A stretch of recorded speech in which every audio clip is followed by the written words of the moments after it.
જય શ્રી કૃષ્ણ. જય હો, મંગલમય હો. આજે પણ દિવાળી જ ગણાય. મોટે ભાગે આપણે વહેમો, અંધશ્રદ્ધા, ઉલઝનમાં અને બુદ્ધિની અસ્થિરતાથી, મનની ચંચલતાથી, ઇન્દ્રિયોની આળસમાં જ આપણે જીવતા હોઈએ છીએ. આપણને અમાસ તો જરાય ગમે નહીં, અને એમાંય કહીએ કે અમાસે સારું કામ ન થાય તો લ્યો, અમાસને દિવસે શ્વાસ નથી લેતા, અમાસને દિવસે જમતા નથી, અમાસને દિવસે બધું પચી નથી જતું, અમાસને દિવસે સ્મૃતિ તાજી છે કે નહીં? દિવસ સારો નથી તો આ બધું આપણામાં સારું કેમ ભરાઈ ગયું છે?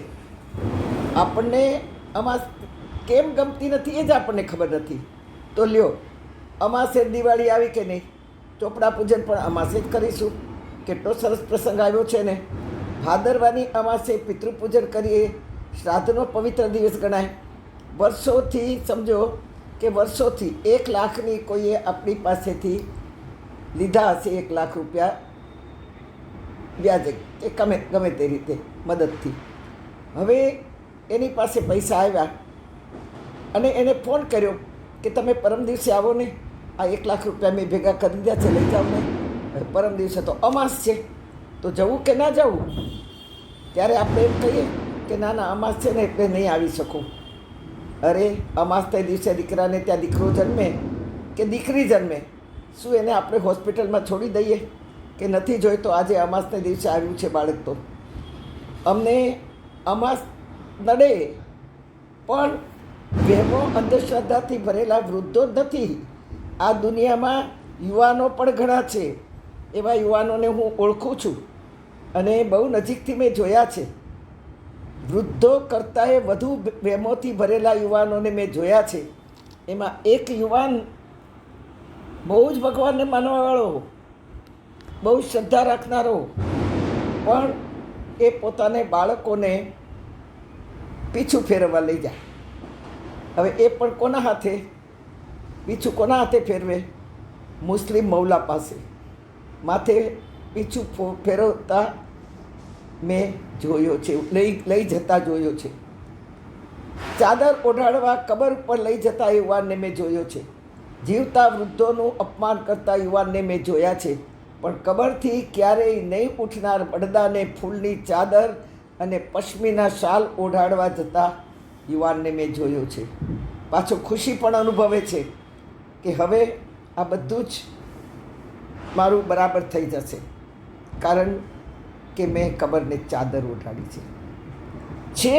આવા કાર્ય કરનાર, આવા અંધશ્રદ્ધાથી ભરેલા યુવાનને રોકનાર, ટોકનાર કોઈ કથાકાર, વ્યાખ્યાનકાર, બાબાશ્રીઓ, સાધુઓ, સંન્યાસીઓ, સ્વામીજીઓએ કે આચાર્યો જોયા છે?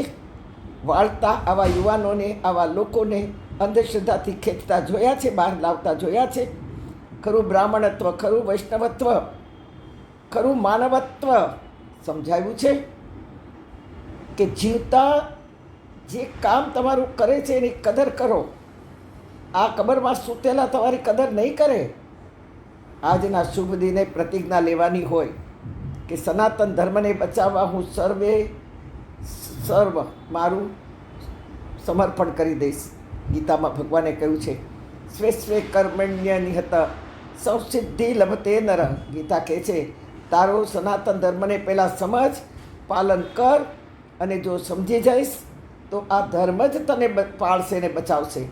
તું એને જાણ કે જે જાણ્યા પછી સંસિદ્ધિ લભતે નર, તને આમાં ખૂબ જ લાભ આ સનાતન ધર્મ સામેથી આપશે. પોતાના ઘરમાં કંકાસને ટાળી ન શકતા હોય તેઓ બીજાના ઘરનો કંકાસ ઓછો કરવા કે પૂરો કરવા માટે મોટા મોટા ભાષણો દેતા હોય છે. એ ઠારી નથી શકતા કે નથી ઠરી શકતો બીજાના ઘરના કંકાસને શાંત જે કરાવે એની દિવાળી દિવસ વળે, ભાવિ પલટે તે દિવાળી. બાકી તો બીજે દિવસે આવતું વર્ષ, નવું વર્ષ થઈને આવશે કે નહીં, કોણે કીધું છે? હા, આવો નવા સંકલ્પ લઈને જ કાલે જાગશું અને ઉઠશું. જાગવું અને ઉઠવામાં બહુ જ મોટો ફરક છે. વિભીષણ જાગ્યો તો હનુમાનજીએ મા સીતાજીનો રસ્તો પૂછ્યો ત્યારે, પણ એ ઉઠ્યો નહીં. કે હનુમાનજીનો હાથ પકડીને કહે કે ચાલો બાબા હું તમારી સાથે આવું છું, બતાવું. આપણે ક્યાંક એવું તો નથી ને, આપણે જાણીએ છીએ, જાગીએ છીએ સંસ્કૃતિના બારામાં, ધર્મના બારામાં, મર્યાદાના બારામાં બધું જાણીએ છીએ, પણ આપણે ઉઠ્યા નથી. ઉઠવું એટલે શું? ઉઠવું એટલે શું? જાગવું એટલે ભલે દિવાળી, પણ ઉઠવું એટલે નવું વર્ષ.